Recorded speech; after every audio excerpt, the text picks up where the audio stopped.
On a freezing winter morning in early 1942, a Hawker Typhoon sat at the edge of a muddy RAF dispersal, its broad wings slick with moisture and its nose pointed into a wind that smelled like wet grass and fuel. The pilot inside the cockpit wasn't thinking about the enemy yet.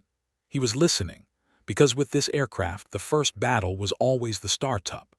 Ground crew swarmed around the nose, hands raw from cold, tools clinking against metal. Someone signaled. The starter engaged. The engine coughed, then caught, then hesitated as if it were deciding whether today would be a flying day.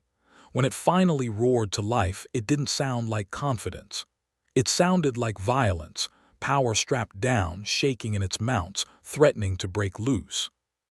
It was the kind of sound that made young pilots grin and experienced pilots frown. The Typhoon looked like the future, and on paper it was. It was fast, brutally armed, and designed to meet wartime requirements with brute force. But the heart of it, the Napier Sabre, was an engine concept so ambitious that early in the war it turned the Typhoon into something crews whispered about with a special kind of dread. Because the Sabre wasn't just an engine. It was an idea. And in combat, ideas can kill. Britain's problem in 1940 and 1941 was urgency. The war was moving, and procurement couldn't afford leisurely refinement.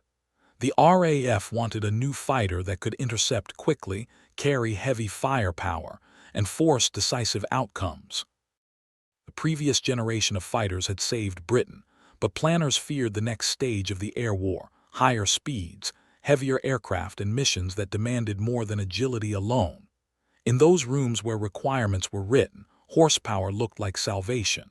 If you could build a fighter with enough raw power, you could climb faster, reach the enemy sooner, and hit hard enough to end the fight before it became a contest of endurance. The Typhoon was born in that logic. It was not designed to be delicate. It was designed to be overwhelming, and its promise depended on the Sabre. The Napier Sabre was a 24-cylinder monster built for extreme power density. It used sleeve valves, a design that, in theory, offered high breathing efficiency, high RPM potential, and immense power from a compact package. In a peacetime world with perfect machining, careful warm-up cycles, stable fuel quality, and workshop-level maintenance, it could be a masterpiece.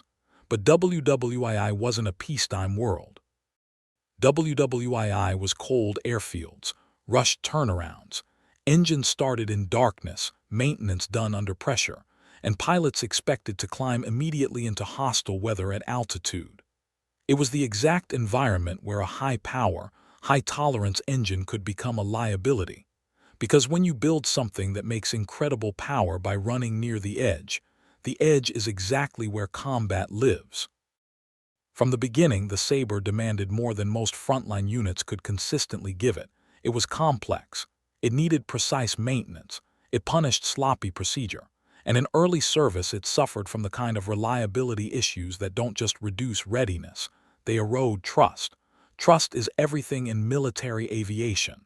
A pilot will fly an aircraft that is dangerous if it is predictable. Many WWII fighters were dangerous. They killed pilots in training. They demanded skill and respect, but they became trusted because they behaved consistently when handled correctly. The early Typhoon did not always behave consistently. The first crack in confidence often happened on the ground. Cold starts were notorious. In winter conditions, getting the Sabre running could be a fight, priming, cranking, coaxing, and praying that it would catch cleanly instead of flooding, misfiring, or refusing altogether. That alone was enough to create a psychological shift. Scrambles are timed. Intercepts are windows measured in minutes. When your aircraft can't reliably start when you need it, it stops feeling like a weapon and starts feeling like a gamble. But the real terror wasn't the start. It was what came after the wheels left the ground. In the air, especially during climb and throttle changes, early Sabres could throw pilots into a new kind of anxiety. The sense that the engine was alive, temperamental, and capable of sudden betrayal. One sortie might be clean. The next might bring rough running, power fluctuations, temperature behavior that didn't make sense, or signs of mechanical trouble that forced a pilot to abort before reaching the enemy. Abort missions happen in war. Pilots accept it.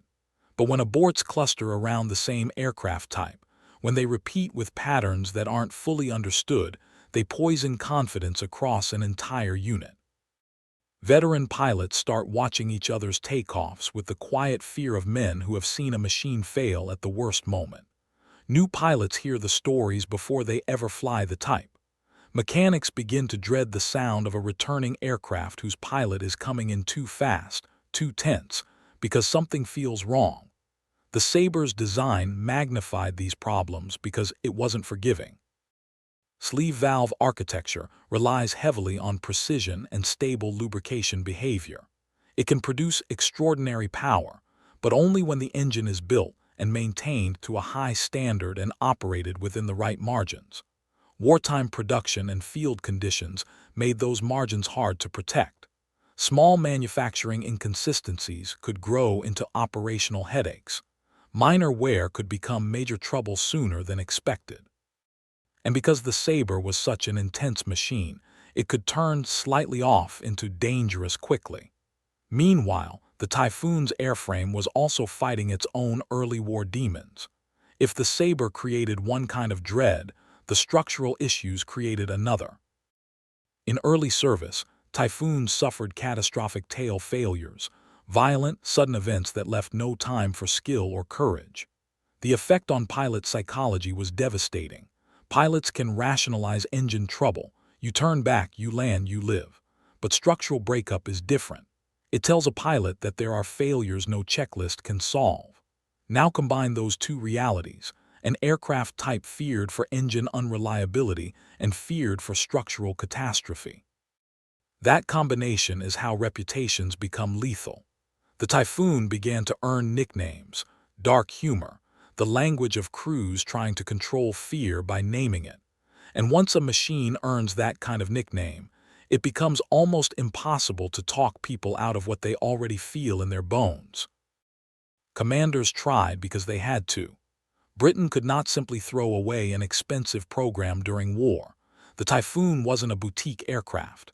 It represented industrial commitment, strategic planning, and the promise of a better fighter. Factories were producing airframes. Squadrons were being equipped. Training was underway. Spare parts pipelines were being built. To admit failure meant admitting wasted money and time, two resources Britain could not spare. So the institution did what institutions do. It tried to patch the problem without destroying the program. Engineering teams hunted failure causes. Reinforcements were added. Inspections became stricter. Procedures were rewritten. Restrictions were imposed, limits on certain maneuvers, specific checks before flight, warnings about speeds and handling. The aircraft began to accumulate operational rules, the way a flawed machine always does. Each rule was an attempt to keep pilots alive. Each rule was also a confession that the aircraft was not yet safe in the way it had been promised. The Sabre's issues were addressed incrementally, but the process was brutal. Improving reliability in a complex engine is never one fix. It is a campaign. Better manufacturing, improved procedures, refined components, more disciplined maintenance, and time that war rarely grants. Mechanics became more experienced with the engine's temperament. The supply chain improved. The engine gradually became more manageable in service. But during the period before that stabilization, the cost was real. Pilots died. Aircraft were written off. Morale eroded. The Typhoon's early operational record became a tug-of-war between what it could do when everything worked and what it did when things failed. And what made the Sabre particularly corrosive was how it changed the pilot's relationship with the aircraft. In many fighters, the pilot's fear is directed outward, toward the enemy, the weather, the mission. In a Typhoon with an early Sabre, fear could turn inward, toward the engine note, the vibration, the smell of coolant, the flicker of a gauge needle. That inward fear changes behavior. Pilots climb more cautiously. They avoid pushing throttle settings they don't trust. They hesitate in maneuvers that might stress the airframe or the engine. That hesitation can be deadly in combat, where decisive action is survival. So even when the aircraft made it to the fight, it could arrive with a pilot who was already mentally exhausted from managing risk. And then another layer of danger entered the story: misidentification. The Typhoon's silhouette could resemble enemy aircraft in certain conditions. In the chaos of low-level operations and hurried interceptions, some Typhoons were fired upon by their own side. This wasn't the Sabre's fault, but it deepened the aircraft's aura of danger. A pilot could fear engine failure, fear structural failure, and also fear being mistaken for the enemy. That's a toxic mix for morale. So why did Britain persist? Because the Typhoon was not all weakness. When it worked, it was terrifyingly effective. Its cannon could shred targets. Its speed at low altitude could make it a predator. Its sturdy build, once the worst issues were controlled, allowed it to absorb punishment and bring men home who would have died in lighter aircraft. And that reality eventually reshaped the Typhoon's destiny. Instead of being remembered primarily as the interceptor it was meant to be, it became a brutal ground attack aircraft, one of the most feared tank busters and strike fighters in Western Europe. But that later success sometimes hides the darker truth.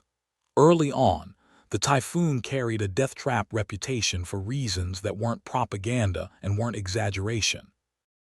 It was a product of a program forced into service while its most critical component, the engine design, was still in the process of being tamed.